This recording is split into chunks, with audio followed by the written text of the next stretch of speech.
Bismillahirrahmanirrahim. Assalamualaikum warahmatullahi wabarakatuh. Alhamdulillahirrabbilalamin. Wassalatu wassalamu ala asrafil anbiya'i wal mursalin wa ala alihi wa sahbihi ajma'in amma ba'du. Alhamdulillahirrabbilalamin. Puji syukur, marilah kita senantiasa memanjatkan rasa syukur kita atas limpahan nikmat yang Allah berikan kepada kita, sehingga kita masih dapat berkumpul kembali di acara Parenting Islam, yang mana pada hari ini sudah sampai pada episode yang ke-15 ya Ustaz, insya Allah. Dan bersama saya di sini sudah hadir narasumber kita, Ustadz Abdurrahman An-Najah, selaku Kepala Sekolah SMP Al-Qalam Muhammadiyah Gemolong. Yang kedua, sholawat dan salam tak lupa kita curah limpahkan kepada junjungan kita, Nabi Agung, Nabi Muhammad Sallallahu Alaihi Wasallam, yang kita tunggu-tunggu syafaat dan pertolongan dari beliau di hari pembalasan kelak, yang mudah-mudahan kita semuanya ya, termasuk umat dari beliau yang nantinya akan mendapatkan pertolongan di yaumul akhir nanti, insya Allah. Baik pemirsa di rumah yang insya Allah dimuliakan Allah Subhanahu wa Ta'ala, di tengah pandemi virus COVID-19 ya, yang sampai hari ini masih belum menunjukkan tanda-tanda akan berakhir, ya, kita tetap harus berkreasi, ya, harus tetap produktif. Setidaknya itulah yang digaungkan oleh semua orang ya, untuk mendorong, saling menguatkan, dan yang lain sebagainya. Ya. Banyak cara dan banyak hal yang dapat kita laksanakan, kita lakukan, termasuk pada kegiatan kali ini, ya, yakni sebuah acara Parenting Islam ya, yang memperkenalkan bagaimana cara untuk mendidik anak, ya, cara mengajarkan anak ya, melalui cara-cara Islam yang tepat dan yang benar. Nah, sekali lagi kita nanti akan dengarkan paparan dari narasumber kita yang insya Allah pemirsa di rumah ini sudah tidak sabar ini Ustadz ingin mendengar tahu paparan dari Ustadz Abdurrahman An-Najah ini. Nah, tapi sebelum itu Ustadz, ada sebuah fenomena ini Ustadz dari masyarakat kita, yang mana pada sebelum itu saya sampaikan tema kali ini masih sama nggih, yakni berkaitan dengan pengajaran adab ya, dan kebiasaan di usia 4 sampai 10 tahun ya. Lah, ini berkaitan dengan orang tua Ustadz. Saya tanyakan terlebih dahulu ya, yang nanti ini mohon tanggapannya di akhir. Lah, ini fenomena di masyarakat kita itu para orang tua ya, para ayah, ibu, ya, mereka kurang mampu untuk menjadi seorang contoh yang baik mungkin bagi anak-anaknya. Utamanya dalam pendidikan. Mereka sudah menjadi ayah, sudah menjadi ibu, tetapi ketika ditanya bagaimana pendidikan di usia-usia segitu, itu mereka masih bingung Ustaz. Apa yang mau mereka lakukan? Nah, ini mohon maaf untuk bisa ditanggapi Ustaz. Ini fenomena dari saya pribadi Ustaz. Nah, nanti mohon untuk di akhir bisa dijawab ngeten. Lah, tapi sebelum itu pemirsa, kita terlebih dahulu dengarkan paparan dari Ustadz Abdurrahman An-Najah kaitannya dengan pengajaran adab dan kebiasaan anak ya, di usia 4 sampai 10 tahun. Monggo kepada Ustadz Aan kami persilahkan. Jazakumullah Ustadz Gurit Asmoro. Assalamualaikum warahmatullahi wabarakatuh. Alhamdulillahi wa kafa wassalatu wassalamu ala nabiyil mustafa wa ala alihi wa sahbihi ahlu sidqi wal wafa. Allahumma la sahla illa ma ja'altahu sahla wa anta tajalul hazana idha sita sahla. Allahumma la ilma lana illa ma 'allamtana innaka antal alimul hakim. Para pemirsa, soimin, soimat yang semoga senantiasa Allah berkahi dan Allah rahmati, kita kembali bersyukur kepada Allah Subhanahu wa taala, kita puji segala keagungan dan kebesarannya, tidak ada daya dan kekuatan kecuali darinya. Maka sepatutnya dan sudah selayaknya apabila kita selalu mendekatkan diri kepada Allah Subhanahu wa taala, apalagi di pandemi corona, di saat kita sedang berpuasa ini tentu doa kita adalah mustajab. Jangan lupakan untuk kita selipkan doa-doa kita, utamanya yang pertama Allah memberikan jaza atau pahala dari ajrun dari musibah yang kita terima ini, dan kita bisa mengambil pelajaran atau manfaat yang banyak dari peristiwa ini. Selanjutnya sebelum kita masuk ke materi, yaitu beberapa adab yang harus ditanamkan kepada anak-anak kita di usia 4-10 tahun. Saya mengulang kembali tentang kisahnya Ummu Anas bin Malik, di mana Ummu Anas ini mempunyai seorang anak, tentunya namanya Anas bin Malik, yang beliau karena merasa tidak ahli di bidang pendidikan, sekalipun beliau sudah berstatus sebagai seorang ibu, ya, maka beliau tidak tanggung-tanggung memilih dan menyerahkan putra sematawayangnya itu, Anas bin Malik itu, diserahkan kepada Rasulullah Shallallahu Alaihi Wasallam untuk menjadi pelayan beliau. Kalau dalam bahasa dulu ya menjadi budaknya Rasul gitu. Maka saat itu di pertemuan yang lalu sudah saya sampaikan, maka didoakan oleh Rasulullah SAW. Doanya itu yang pertama, Allahumma aksir malahu wa waladahu. Allahumma aksir malahu, ya Allah perbanyaklah harta. Jadi dungake sugih dunya, berarti kan kaya. Yang kedua, wa waladahu, dan anak keturunannya. Dan Anas bin Malik ini sejarahnya beliau itu dikaruniai anak cucu itu jumlahnya tidak kurang dari 100 ya. Jadi satu orang itu ya. Jangan tanya berapa istrinya ya. Ya, tapi dalam riwayat seperti itu. Ini doanya Rasulullah Shallallahu Alaihi Wasallam. Kemudian memang Anas ini tahu betul bagaimana Rasulullah sejak dari bangun tidur dan mau tidur, apapun yang beliau lakukan itu kan terekam di memori otak anak kecil, itu kan sangat membekas sekali, sehingga ini akan berpengaruh dalam pribadi beliau. Bagaimana ketika Anas ini melakukan satu tindakan yang itu barangkali jengkel atau mungkin orang tua nggak suka, itu sikapnya seperti apa, itu semuanya terekam, dan bahkan Rasulullah itu tidak pernah marah kepada apa yang dilakukan oleh Anas bin Malik. Makanya pelajaran yang kita ambil, satu, doa kepada anak kita itu jangan sampai kita lupakan ya. Sejak dari mulai bertemu, ketika nutfah itu akan terpancarkan sampai anak itu lahir, ketika anak itu sudah menjelang usia 4 tahun, 10 tahun dan seterusnya, ini doa nih. Karena ud'uni astajib lakum. Termasuk diantara doa yang tidak akan tertolak itu kan, satu, doanya orang tua kepada anaknya. Yang kedua itu doanya ketika musyafir atau sedang dalam perjalanan. Kemudian yang ketiga itu doanya orang yang teraniaya. Nah ini yang nomor pertama tadi kan doanya orang tua terhadap anaknya, ini termasuk doa yang istijabah.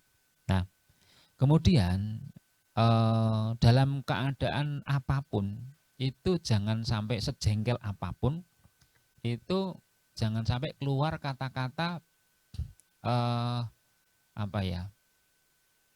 kalau orang bilang itu ya mujek sing elek gitu ya, artinya mendoakan yang jelek itu jangan. Misalnya ini baik ini terhadap anak kita maupun terhadap diri kita sendiri, apalagi terhadap kendaraan kita, terhadap piaraan kita, terhadap siapa saja, nggak boleh ya mencela atau apa istilahnya ya, itu namanya mengutuk ya terhadap anaknya. Oh, dasar bocah kurang ajar gitu ya, dasar bocah ra kena kandani dan seterusnya.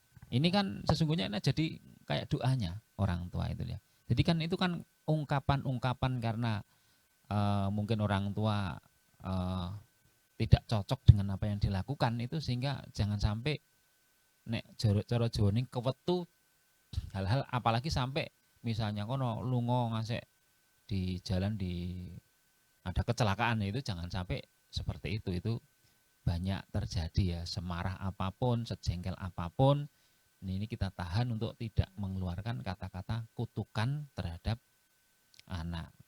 Misalnya ada loh orang itu tipenya sukanya mengutuk, misalnya terhadap hewannya itu, terhadap kambingnya, udah dicarikan makan masih gembrak-gembrek istilahnya itu ya. Itu kan nek cara Jawa nih ngomong wedhus kok, maaf ya, wedhus kok cangkem tok. Padahal itu kalau digawe guyonan loh. Padahal yo cek utuh. Sirai yo ono, wetenge ono, sikile ono, tapi bilangnya apa? Itu kan dia nggak adil seperti itu ya. Kemudian ada, saya dulu juga pernah melihara sapi itu Mas Grit. Jadi ketika siang itu sudah kita belum sempat makan, itu kasih minum dulu kepada hewannya itu, karena memang jadi pengembala itu sebenarnya mengajarkan kepada kita adalah tanggung jawab. Para nabi itu rata-rata penggembala ya, jadi begitu. Jadi calon-calon pemimpin itu baiknya harus menggembala dulu ya, bisa merasakan mendahulukan gembalaan daripada dirinya sendiri. Ketika saya ngasih minum itu ya, pernah kita tinggal itu malah diguleng gitu ya, kan anyel. Ya kalau mungkin nggak sabar gitu juga yo, kita akan keluar secara spontan itu kata-kata umpatan lah seperti itu. Atau ketika digunakan untuk bajak sawah itu ya, mungkin mogok atau bagaimana, kemudian kita mencaci dan memaki, itu nggak dibetulkan itu terhadap hewan ya, terhadap hewan. Bahkan ada seorang tabiin kalau nggak salah, cuman saya namanya lupa. Kalau ada permasalahan antara aku dengan Tuhanku, maka akan saya lihat bagaimana perilaku hewan tungganganku. Artinya ketika hewan piaraannya, hewan tunggangannya itu sulit untuk dikendalikan, itu salah satu indikasi atau alamat bahwa dia itu ada masalah dengan Allah. Apakah ibadahnya kurang, apakah sodakohnya kurang, atau apa seperti itu. Ini paradigma sebagai seorang mukmin itu kita kembalikan, tidak cepat memberikan salah itu alamatnya kepada orang lain. Jari itu tidak kemudian kita tunjukkan kepada orang lain, tetapi bagaimana kembalikan kepada diri kita sendiri. Termasuk maaf juga bagi kita seorang suami itu, mungkin ketika ada permasalahan antara kita dengan istri, itu jangan boro-boro kemudian kita menyalahkan. Bisa jadi karena akibat kita ini terlalu jauhnya kepada Allah, sehingga istri kita mungkin agak sulit untuk kita kendalikan, agak sulit untuk kita dikandani, kok rodo angel, sak kecap kok yo genti rong kecap misalnya begitu. Itu bisa jadi, cobalah kita introspeksi apakah ada masalah antara kita dengan Allah Subhanahu wa taala. Apalagi sampai buru-buru kemudian mengucapkan kalimat-kalimat yang lebih dari itu, apalagi kalimat dalam bentuk talak ya, atau karena kan nenek istilah namanya nikah, talak, rujuk itu kan ada guyonan, dadi tenanan, tenanan. Yo dadi tenanan kan gitu. Lah itu jadi nggak boleh untuk misalnya nek ra kena kandhani kamu ya sekono mulya nang ngene ibumu kono, itu kan sebenarnya kata-kata itu bagi kita itu kalau bahasa orang Bandungnya itu pamali ya, apa pantangan lah, pantangan, jangan sampai nanti sedikit-sedikit kita mengucapkan kalimat-kalimat umpatan, sedikit-sedikit kita mengucapkan kalimat apa namanya tadi itu kutukan itu, termasuk kepada binatang. Mungkin kendaraan kita juga pagi-pagi sudah mau berangkat, waktunya wis meh telat, kemudian kita starter, belum ada double starternya Ustaz, jadi digenjot ngono ora urip, ngasek kesel misalnya begitu. Wah, kemudian keluar kata-kata kita, sepeda ini wamoh wis. Nah, gitu kata gitu itu kan sebenarnya nggak boleh gitu Berarti loh. termasuk benda mati itu pun juga nggak boleh ya Ustaz ya? Ya, itu kan sebenarnya ungkapan itu keluarkan dari dalam. Tidak akan pernah keluar kecuali isinya jero ya kayak ngono kuwi. Berarti nyun sewu maaf, hati kita suasananya juga seperti itu.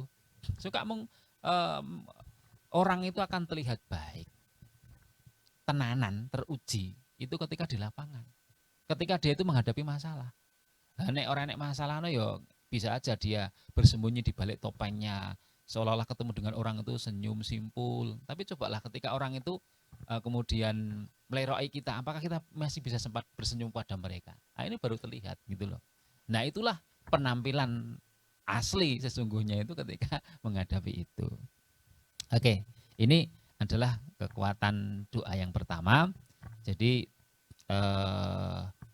Nabi Muhammad SAW itu menginginkan agar kita tidak tertimpa kesedihan berkenaan dengan harta, berkenaan dengan benda, harta benda, keluarga, istri dan anak-anak kita.